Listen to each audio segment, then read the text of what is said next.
My name's Jeff Morgan. I'm from Dallas, Texas. Today I have the pleasure, it's a horrible pleasure on the one hand because you're going through a horrible situation. Yes. But why don't you introduce yourself? Absolutely. My name is Marcella Soto, and I'm from Forney, Texas. So Marcella, thank you so much for coming over. One of the things we're going to really talk about today is one of the legislators who's now running for Speaker of the House, Democratic Speaker of the House. She's a Democratic wannabe Speaker of the House. Her name is Ana Maria Ramos. Ana Maria Ramos is a divorce attorney. She sits on the Juvenile Justice and Family Issues Committee. So here's a divorce attorney talking about how divorces should be done. And very interesting because I learned a little bit about her background even as we were talking ahead of time. And but I think that the story reeks of corruption. Yes. From my perspective, I think she should have her license permanently revoked. I think that she should be disciplined by the legislature. I think that she should be removed from office. Yes, sir. But anyway, I'm going to go ahead and just talk with you a little bit. So tell them in brief a little bit about your story, and then we'll continue on from there. Sure. So in 2016, I met what is now her current husband. I wasn't aware at that time that he was still presently and formally married to this individual, which is Ana Maria Ramos. Yeah, so Ana Maria Ramos, her husband was Juan. Correct. And he was going through they were going through a divorce, is my understanding. Yes. So they were still married. Yes. And so it was a shocker to me to learn in 2020 as our first court hearing came about that they were still active and pushing forward on their marriage, even though I was presented with divorce papers and having seen divorce papers by, at that moment, my current attorney.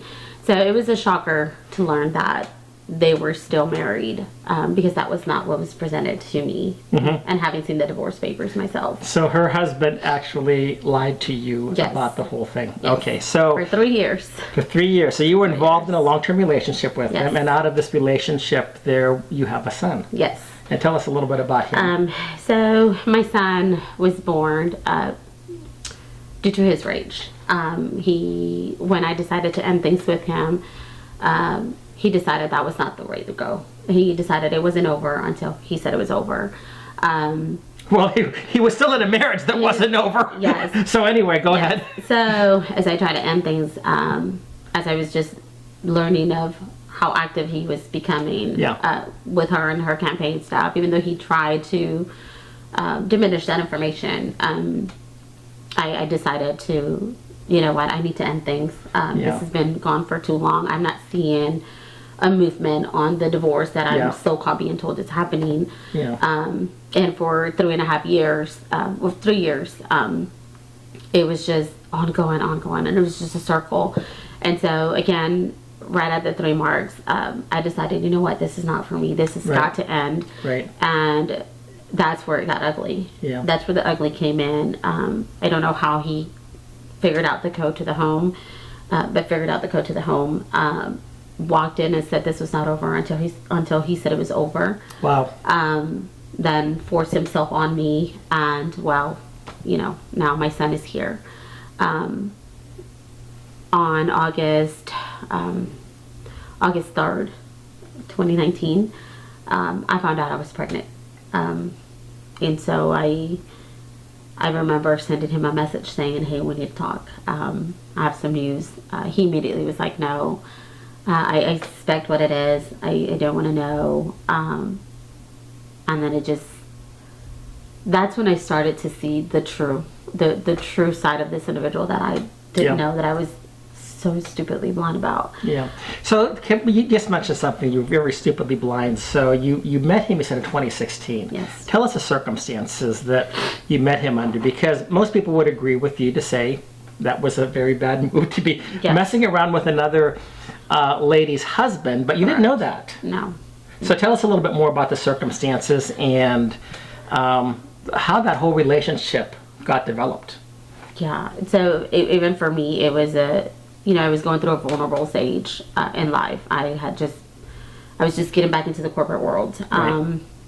After being laid off, for 2 years, it was hard. It was really hard. Right. And when you meet someone who is willing to give you a hand and to provide support, you you change, right? You get that sense of feeling that there's good people out there. Yeah. There's somebody that wants to help you. And so that's how that relationship evolved into, you know, it became a friendship of, hey, I'm always here for you. Hey, if you ever need anything, I'm here.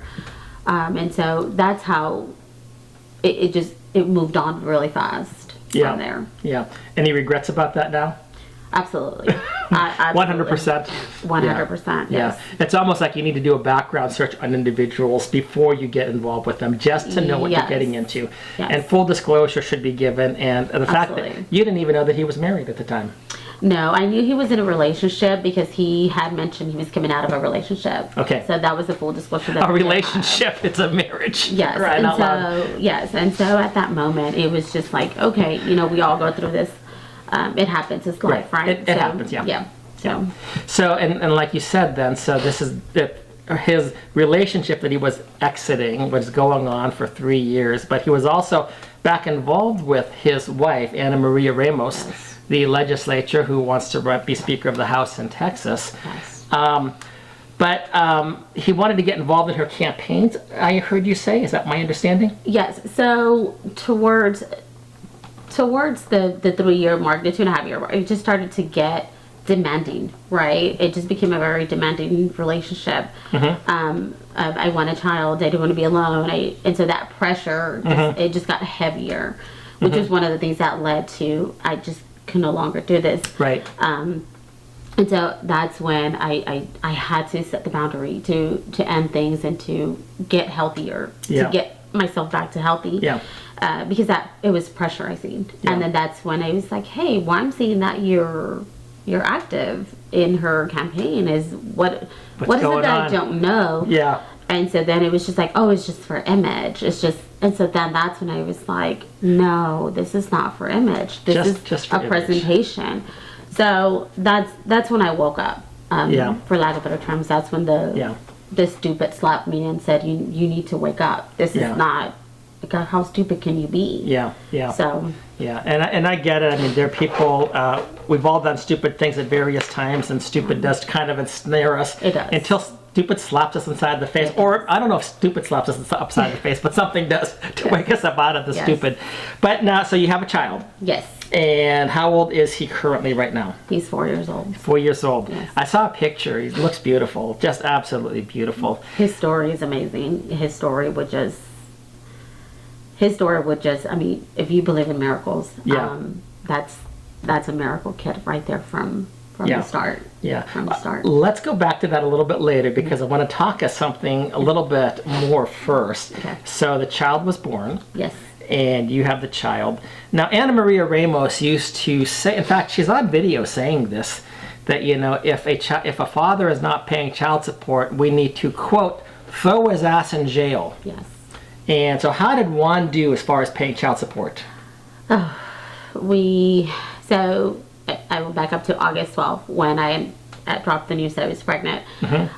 His request was abortion. You need to have an abortion. Do not bring this child into this world. Do not do this to me. I'm not ready. This is not what I wanted. So from that day forward, the financial responsibility was all on me. So let me just take a aside here. Yeah. If you're a man watching this, do not ever do this. First off, you should be having intimate relationships within the context of marriage, and I think that you would agree with me on that. Yes. But do not ever get a girl pregnant and then demand that she get an abortion. You're scum.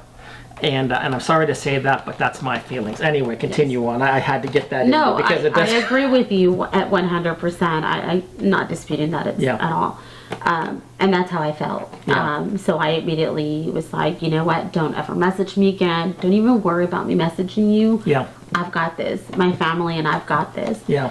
And when I tell you my family has become the most supportive system that I could have ever imagined. Yeah. I mean, they were amazing through the whole process. Yeah. So for 15, 17 months, I had zero financial help. Zero. Did you allow him to see the child if he wanted to? Or how did that work out? Or did he not want to see it? I mean, what happened with that? At birth, on March 27, 2020, I gave him the opportunity to be present for the labor and delivery.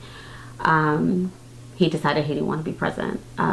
He decided that it was okay for my ex-husband to be there since he had been playing the parent role. Yeah. And at that time, it was during the COVID time. Right. So we had to get pre-screened before, COVID tested before, and so to get pre-admit because I was getting ready to have a C-section. Yeah. So through the risks of labor and pregnancy, it was a process that needed to be done. But he didn't want to be a part of. He didn't want to be a part of his life since day one. And I've got messages messages galore, text messages galore, where he's like, "Don't do this. I shouldn't have this child." Yeah. So he lied to you about being married. Yes. And he got involved with you. I mean, there are people that can offer emotional support. I think you got to be careful about those things, as you know. But he gives the impression that he's there for you, gets you pregnant, then demands that you have an abortion, will not be there for the birth of the child, has not paid a penny toward child support. Right. He offered, he would send me, one time he sent me $700 in Chime, which at the time I didn't know what it was. And my current attorney was like, "You need to deny that money." He's like, he's like, "No, the child is already, 12 months old. Why is he just not wanting to support the child?" Yeah. And on occasion, he would send a small package, an Amazon package here and there, like of toys. Yeah. Which then later on became a problem because one time we had to call the police. He didn't want to leave the house. He demanded that I return everything he's ever bought for the child. So they were. And this is the husband of Ana Maria Ramos, who wants to become the Democratic Speaker of the House in Texas. Yes. And she is a divorce attorney, and she sits on the Juvenile Justice and Family Issues Committee, and she tells people what laws are good when they're going through divorce. Now, she's been divorced once already prior to that. Yes. I don't know I don't know anything about them. I mean, this is a brand new story to me, and I'm sure that it's very hard for you to talk about some of these things. The emotional aspect, maybe you've kind of gotten to the place where you become hardened to it. I've become numb.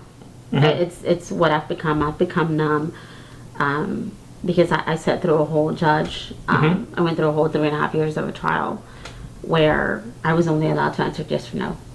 And could we get this out in Kaufman County, right? We're in Kaufman County. And tell me the judge's name. His name is Judge Bobby Rich. Okay. And I was only able to answer yes or no.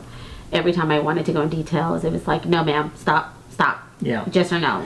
So the bad thing about these attorneys in many instances is that they want to create a story. And I've had to use an attorney one time, and she says, basically, you're telling your story. We need to tell your story. Right. And I've seen everybody say this, and what they will do, they will, anything beyond yes or no is non-responsive. Exactly. Because it does not fit into the narrative that they want to foist upon the judge. They're not interested in truth. No.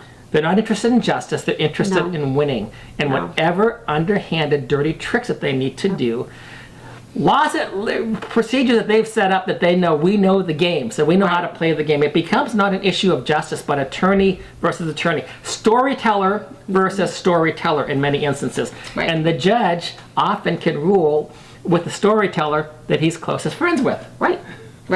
Was the judge friends with the... Oh, yes. Okay, so, tell us about this. I didn't know about this. Oh, no. So on numerous occasions, I would walk in the courtroom and just kind of sit in the very back of the room. And I don't know whether they noticed that I was there or not, but he and the judge would be having, the opposing counsel and the judge would be having conversations about what motions were being filed and what did they want today out of this hearing.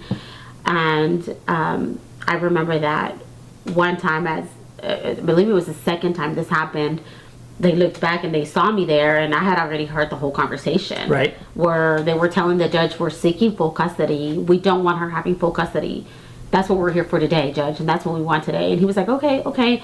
So where's Darren? And so the opposing counsel goes, "Darren's not here, he's not here, Your Honor." So suddenly it was Your Honor. Suddenly it was Your Honor. Yeah, so that was interesting because when I went through my own divorce case, which I was trying to stop, the attorney for my ex-wife comes in to the room and says to the judge, No, the judge says to him, "Hi, Charlie." I'm like, "Hi, Charlie." And then when I confronted him about it later on, he's, "Oh, we're old friends. We've been friends for so many years." So that was Judge Bret Hall, by the way, of Rockwell. I want to make sure his name is on the record too, because we've got other things coming against him. So Judge Bobby Rich, and Antonio Chavez were on first name basis. He was Tony. He was Judge Rich. He was Rich. Bob. Same with. I wonder if he also gave some money toward his campaign. You know, we've done some extensive research just to see, but then again, we all know there's shell companies behind shell companies. And we don't know. But I wouldn't be surprised. I wouldn't be surprised. Or host an event for him. Right. So I do want to mention that before it just gets into the weeds, that the judge, he then began to know our case as, oh, you're the husband of the politician.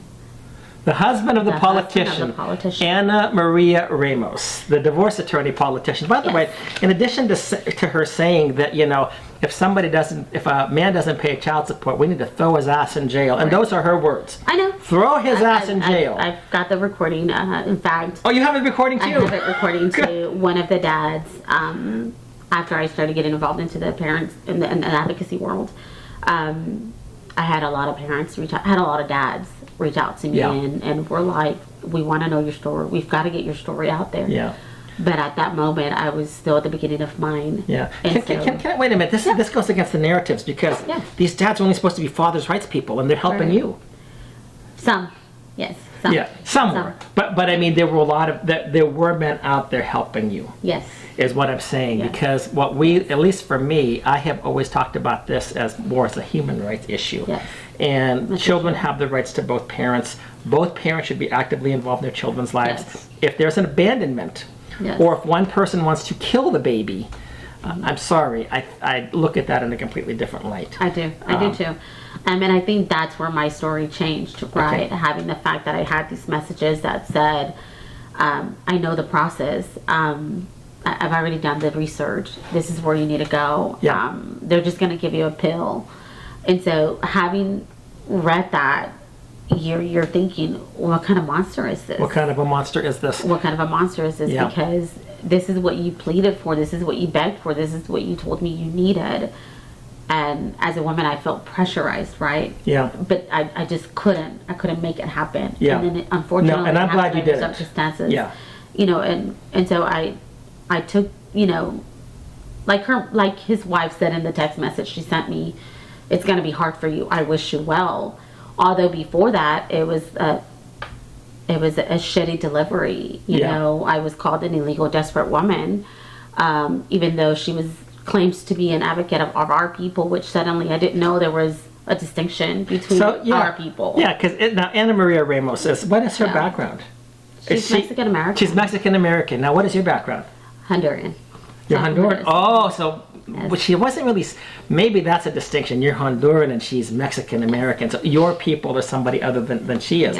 And now she called you an illegal, didn't she? Yes, I was called an illegal, desperate woman. An illegal, desperate woman. Ana Maria Ramos said this to another, well, for the sake Latino. Because she claims that was the word. I'm sorry, I blurted it out. She claims to be, you know, all for her Latino women and women empowerment, but that's not what I got. I got a monster that, which we'll get to later, wanted to throw me in jail.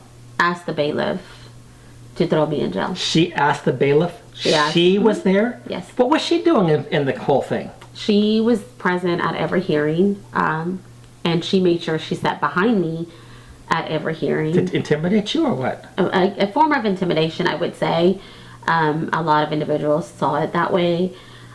Luckily for me, I had on the February 7 hearing, I did have friends and family that showed up that were able to fill up the seats behind me to not allow her to sit there, because she had made that spot her spot. Wow. Yes.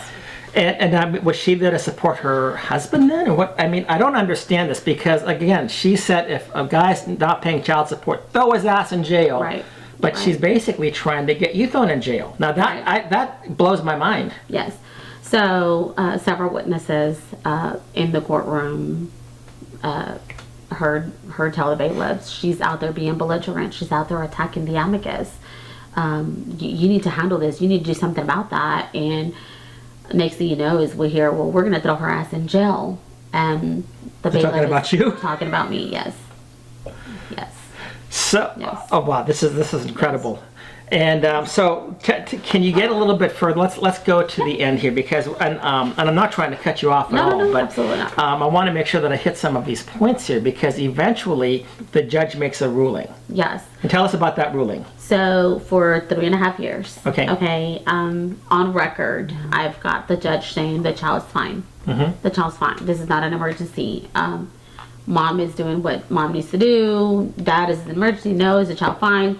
For 3.5 years, Jeff. For 3.5 years, I've got the records.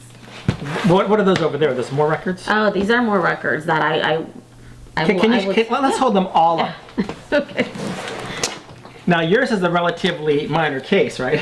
Well, this is 1 year of messages that I was accused of not communicating with him effectively.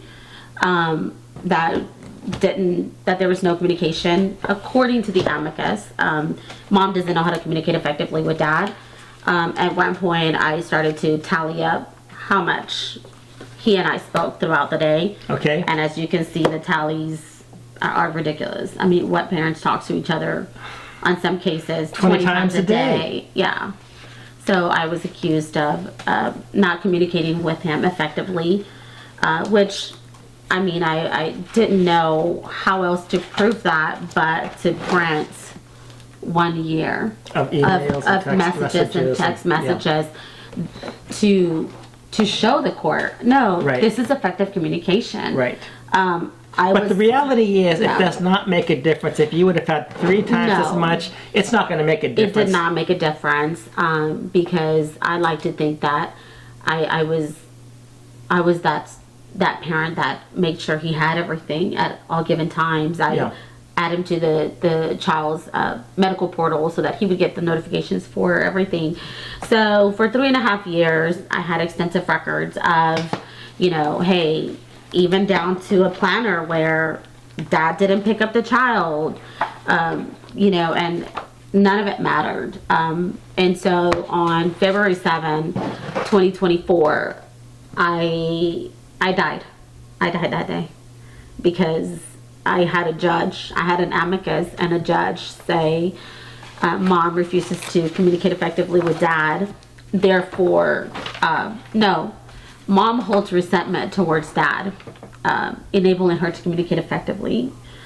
Therefore, dad should be named primary. So dad, who's not been involved, does not want to be involved. When he first wants the child to be aborted, doesn't get involved, does not pay a penny of child support, gives gifts, and then wants to take them back, comes into your house, has his legislative wife, his wife, who is on the Juvenile Justice and Family Issues Committee, try to intimidate you. Yes. And he gets the child? Yes. This is incredibly, this is incredible. And it's incredible that nobody's talked about this issue with Ana Maria Ramos. Here she is down there posing to be this wonderful woman, backing your people. Yes. She's a divorce attorney.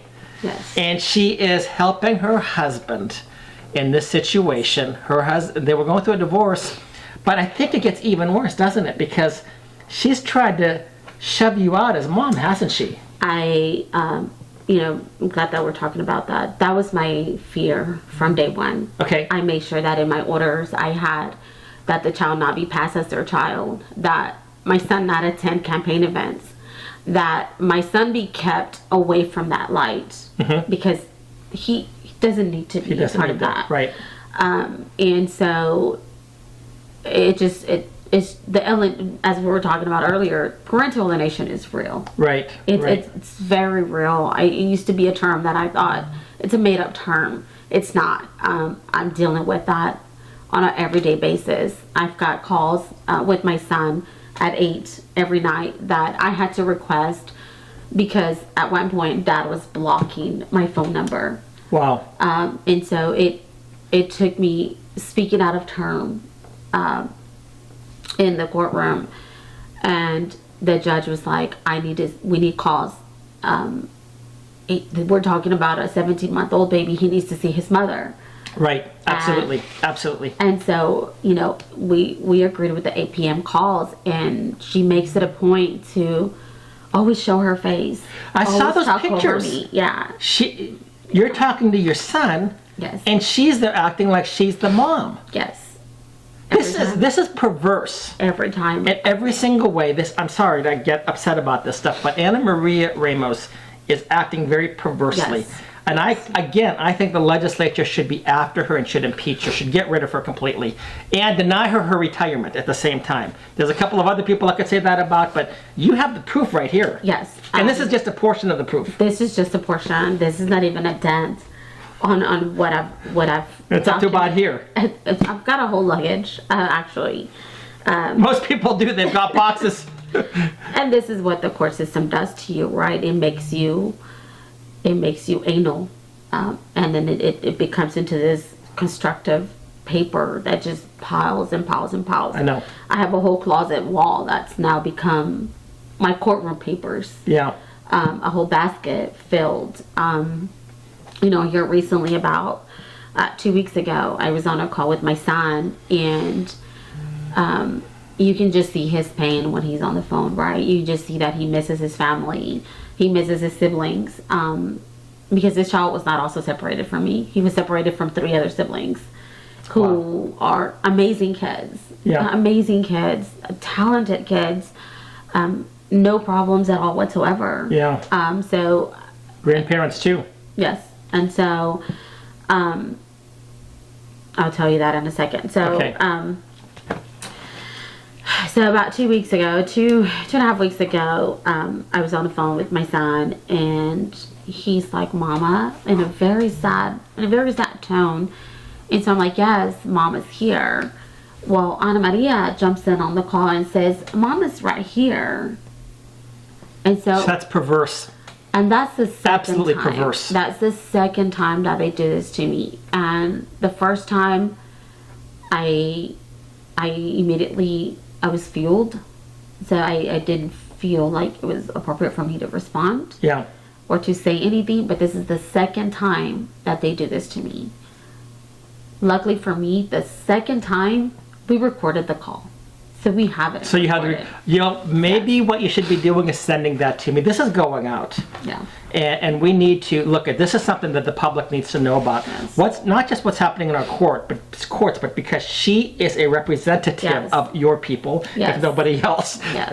of the people supposedly. I didn't know there was a difference between you and me. I just thought we were all humans and we all had human rights. Right, I right. guess it doesn't apply to her. Right. No. Yeah. No. And I'm glad that you've said this stuff. She's made some very insulting comments in the past, but she might be able to get away with it because of the context. She can. Well, I didn't quite mean that, but this is perverse. Yes, and I'm disgusted by her as a woman, not just as a legislative representative, Right. but as a woman who's a mother who claimed to have been a young mother. She has. Child. Oh yeah, I know. That's a heroic young mother Yeah. that has. Right, her role as a young Latina mother, suffering, raising this child on government help or whatever. I didn't have that. I raised my children Yeah. alone. Yeah. I was blessed that my ex-husband stepped into the role of fatherhood for this child that her husband did not want. Yeah. I was told I was effing crazy for continuing to this. By her? By him. By him. By him. And at one point, in September of 2019, when Nathaniel survived, because I was on the verge of miscarriage due to all the stress. Yeah. He was not going to make it past 11 weeks. He was not going to, but he did. So I sent him a sonogram. I remember sending him a sonogram coming out of the clinic and saying, despite of contrary beliefs, my God is bigger. He has a heartbeat and he's going to live. Wow. And he did. Yeah. Even though, at 27 weeks, I almost lost him again. At 33 weeks, I almost lost him again. He has stopped breathing in the wound. I had to be kept in the hospital overnight several times, twice, and at 37 weeks, he was showing signs of risks again, and the doctor was like, no, it's time. It's early, but it's time. Wow. So, Wow. and to have him abruptly removed from you, from your arms, because someone is influencing the judge to make a decision that legally makes no sense. Yeah. Especially when you have the judge on record saying the child's fine and mom is doing everything, then what led that judge to decide? I couldn't think of anything else but the political of it, right? Yeah. Because I had witnesses galore that never made it to the stand. Yeah. Never. Yeah, that's Never. something else that happens. Do you need a Never. tissue? Do you need to get you anything? No, okay. Okay. I'm so sorry. I mean, the pain is real. And this is what's happening to people throughout the state of Texas. This is why I don't know if you saw, but about 2 weeks ago, they went down to the State Commission on Judicial Conduct. Yes. They had 45 people down there. Had they opened it up to the people that really wanted to be there, that couldn't drive Yeah. down to Austin, they would have had probably 10 times that amount, Yeah. if not more. I was planned to go, but unfortunately, someone in our office was exposed to COVID that we all had been around. Yeah. So due to precautionaries, I just Yeah. decided to not be around other Yeah. people. I was So, planning to go too, but I just, with work, I just could not swing at this Right, time. right. And but the one thing is, that it was good to see so many people that we didn't even know existed down there. Exactly. And good, solid people. Yes. We have Yes. problems with our courts. Yes. And the pain that you're experiencing, this gets multiplied, I don't know how many times a day. And it's not just a single day that it happens. This pain, this trauma you carry around with you for years. Yes. Your kids carry around with you for years. Yes. It's so bad that it even impacts grandchildren at times. It A lot does. of times. It does. It's even impacted my family who's in Honduras, who used to see him on a daily basis on phone calls. Mm-hmm. And well, grandparents, right? They don't get to see him anymore. The grandparents that he did have left, they're not here anymore. But they don't get to see him anymore. Your great aunts, your great uncles, family gatherings are no longer the same, Right. Because everyone looked forward to seeing him. He Right. was at one point the only baby of the family Yeah. that everyone got to hold around and pass around. Pass around, yeah. Yeah. And the sickening part of Yeah. it is that, for all intents and purposes, he has been kidnapped from you Yeah. by a legislator who wants to run for the Texas Speaker of the House, and given the A-OK by a judge in Kaufman County, Judge Bobby Rich. This Yes. is horrid, Yes. what takes place. Yes. When we talk about children being trafficked in Texas, this is one example of what we're talking about. You may say, well, this is not really child trafficking. Okay, then it's child kidnapping. What else would you like to call it? Boy, I hope that maybe something will come of this, that maybe there will be an outcry, because our family courts are horrid They are. instruments. It's a place where you don't know you're going to be killed. Yeah. You don't know Yeah. that you're going to be mourning the loss of a Something life child. within you Yeah. dies, It does. It really does. and you're never quite the same. No, you're not. I remember on February 7, 2024, when I was getting asked by the general attorney, ma'am, how much do you make? Ma'am, are there other children in the home? Ma'am, do you provide the insurance? Ma'am, do you do this? Ma'am, that. Ma'am, that. I remember looking back at my family and saying, I don't know what's happening. Yeah. And when the amicus stood up and said, mom holds resentment towards dad. And this is an amicus that, Jeff, we only saw one time. Typical. She came into my home, collected her money, and stayed for 30 minutes. Did not meet the other children in the home. Did not meet the rest of my family. Did not want to tour my home. She immediately walked in and said, I only have about 30 minutes. I'm here to just see your house, collect my money, and leave. What is her name? Her name is Margaret Spain. I've heard of her. Margaret Spain. And she's, I've not heard anything good about her. Every attorney that you'd be shocked. I've met with over 30 attorneys to want them to take the case, and no one would want to take the case. The minute they would hear her name, I was heavily encouraged to give up, to let go of my son, because my son was going to be taken away. Little did I know that that was going to be the truth. Wow. Yeah. And Margaret Spain stood up and said, Mom holds resentment towards Dad, enabling her to communicate effectively. And that's only a portion. And this is only a year of the 3 years of messages that I have with this man. Yeah. And stating, therefore, Dad should be named primary, because he has the resources. Yeah. Yeah. Wow. I think we could go down this further and further and further. And I'd like to get the recording of Ana Maria Ramos on the phone telling Nathaniel, Mom is here. Yes. But I would also want to give you an opportunity, because this is being done in English. Yes. And I think that you should be able to recap your story toward those who don't speak English well, Yes. toward your people. Let's put it Yes, that way. my people. Because the way that I've talked with different people about it, and so many times that when I've talked with people of Mexican heritage or Latino heritage, I guess if you want Right. to call it that, Hispanic heritage, Right. I have seen this happening again and again and again. And as you know, generally speaking, usually it's the man who suffers. Yes. But when a woman suffers, when the mother suffers, it's even harder because everybody looks at you in a different light. And we do. And I'm glad that you said that, because just yesterday I was having a conversation with 2 other parents that are advocates, which are also dads. And they reached out to me, sending me lots of prayers. Which I greatly, immensely appreciate, right? And they're in disbelief of how I have raised 3 other children who are amazing kids. Right. And suddenly I was unfit to raise one just because just because Dad is married to a state representative. And so I get asked all the time, did you have a record? Like, what did you do? Yeah, yeah. And so I'm like, nothing. And Yeah.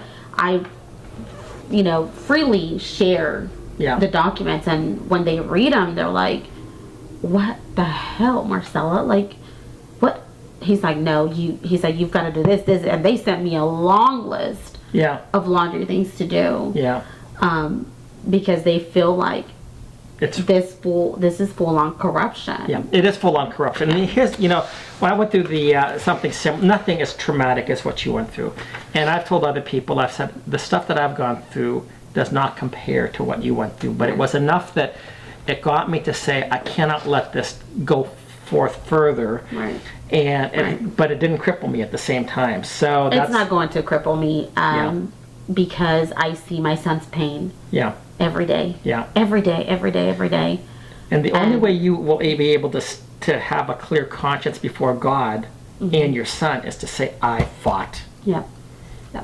Every day I fight. Even though Dad interrupts my calls.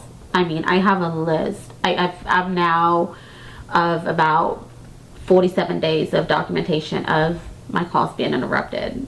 I'm down to now 2 external hard drives of recorded calls, because this is the monster that Judge Bobby Ridge created. This was the monster that sat in that courtroom and cried that I was enabling him to see the child. It's not true. I also have tons of dates recorded where he failed to exercise picking up his son. Yeah.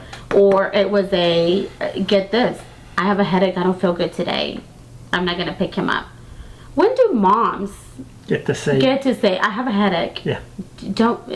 When do we get to do that? Yeah. So I've even got that. So it was just it's disgusting. Like I said, the family court system has become a disgusting joke, a waste of taxpayers' money.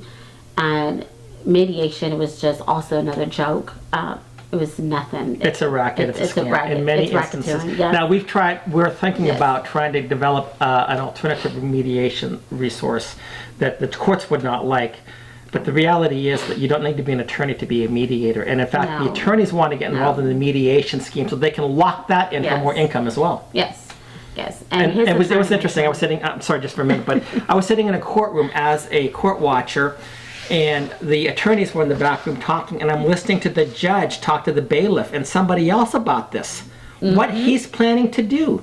Judge Roach up in Collin County. Yeah. He wants to become a mediator, talk about one of the attorneys. He's going to start a mediation. And Judge Roach, his wife, is a mediator. Yeah. And I've been told that on a number of occasions, he will demand people go to mediation and go to his wife.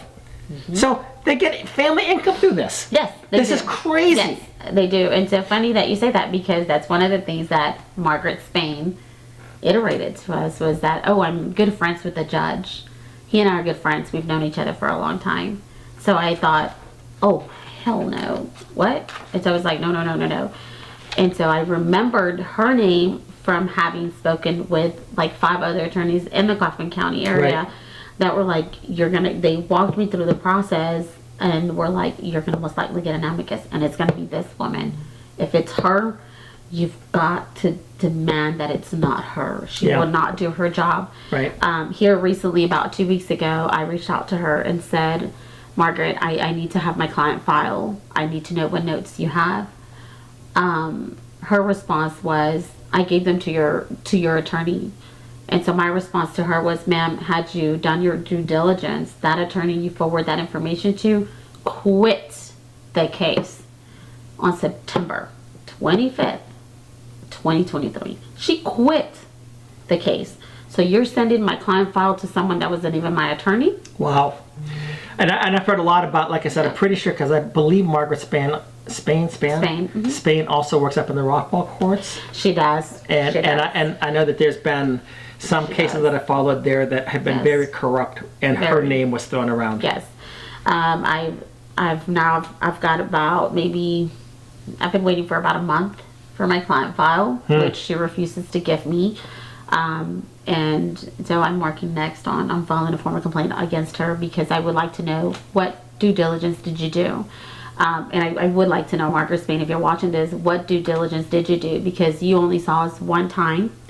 After that, 2 years later, you gave a glorious report on Dad's house, but you never met my other children.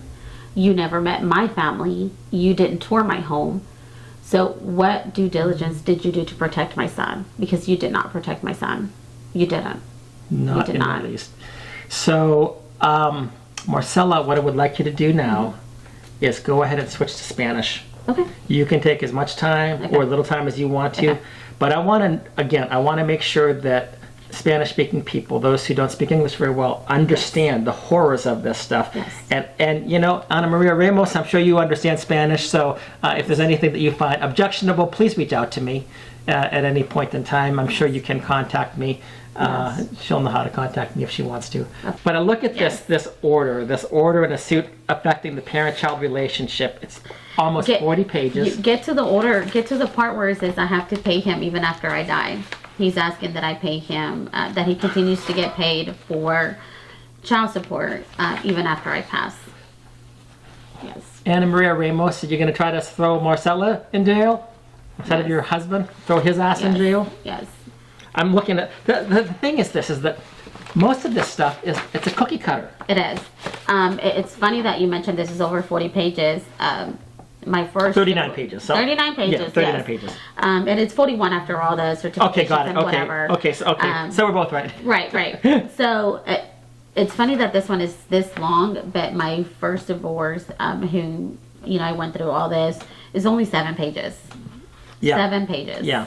7 pages. There's a lot of the nice word would be maybe shenanigans that's Absolutely. involved. Absolutely. It gives lawyers things to fight about too, Yeah. so that they can make more Yeah. money. And how much did your attorney charge you? So I had my first attorney who charged me about $8,000, who was fired because Dad decided to show up at my house with an off-duty police officer and an unhaltered gun. So police had to be called. So he was fired because he failed to make Judge Bobby Rich aware that this had happened. And so because I felt threatened in my own home, Right. with due rights, I requested that we have a change of venue. And so that happened. And so, you know, at some point, where's your safety in all of this? Right. Right.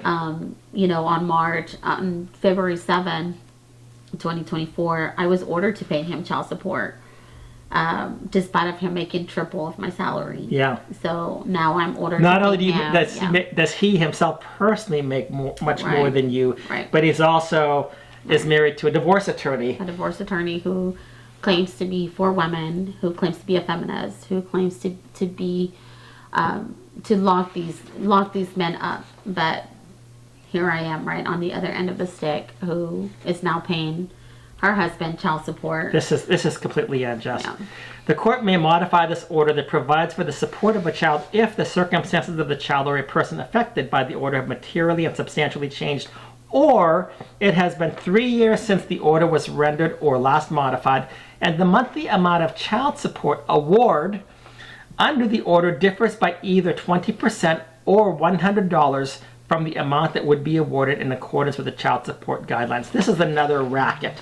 Yes. The child support racket in Texas is a racket. Yeah. And this is something that, you know, even though I know Attorney General Paxton and I would love to have a meeting with him. yeah, Attorney General Paxton, we'd love to have a meeting with you. Yes, sir. This is what happened. Many parents would like to do this because the child support division of his office. Now, I've heard various stories, so I don't know what the exact truth is, but I do know that the office of the Attorney General, the child support division, I believe is also committing crimes as well. Absolutely. Absolutely. A finding of contempt may be punished by confinement in jail for up to 6 months, a fine of $500 for each violation, and a money judgment for payment of attorney fees and court costs. This is what happens. I didn't see the part about child support extending into death. You remember what, after your death, you did? I probably have that here somewhere. Okay, I'll tell you what, let's not, you can get that for me later, but Marcella, I am so thankful that you took this time with me. You drove out to see me here. Yes, sir. And, Thank you for having me. When I heard about your story, I thought I wanted to do everything that I could to get it out there. And this is perverse, absolutely perverse. And again, this is what our legislature and our judges and our attorneys would call acting in the best interest of the child. Right. And I saved this for the end. This child was also a child that was recently diagnosed with mild to autism. He was just abruptly removed from his home, a home that he was cared for. And it seems to be I've known people that have had very special needs children, and the special needs children get treated abysmally in many instances, and the parents that are involved with that. I've known people, fathers, mothers, everything with special needs children that get kicked out of their life. Somehow that's in the best interest of a child who needs the stability and needs both parents. Yeah, so I also have that here with me. I was not added to my son's school. This is the first record that Okay. Dad decided to withdraw him out of the school that he was originally in, Okay. without notice. He decided to not add me into the profile, but has added Ana Maria Ramos as the primary contact. Whoa. So does yes. she sign stuff on your behalf then? She has signed my son's art meeting records as well, which I... Doesn't she have to be a mother to do this? Yes. But she's not the mother. She's not the mother, but she has signed. I think they should. I think Ana Maria Ramos should have her license completely revoked. I think she's been committing crimes. I think the legislature once again should be investigating her. Should remove her. Should deny her retirement. I mean, this is horrible what she's been doing. Yes. And I think that I mean, with some of the stuff, I also think too she should be in jail. Throw her ass in jail. Right. Anyway, I'm so sorry to hear about that. I'd like to see more. Do you have anything that you can leave with me, or? I can give you copies of all this. Yes. Okay. I sure can. Okay. Well, Marcella, thank you so much. We probably will be doing a little bit more about this, but thank you for making the time on Christopher Columbus Day. I wonder if Christopher Columbus was Latino. Let's find out. There we go. Let's find Her out. people, your people, whatever people. Your people. Anyway, thank you so much for Thank you, taking the Jeff, for time. having I me. appreciate it. Thank you so much. Absolutely. Thank you. Thank you.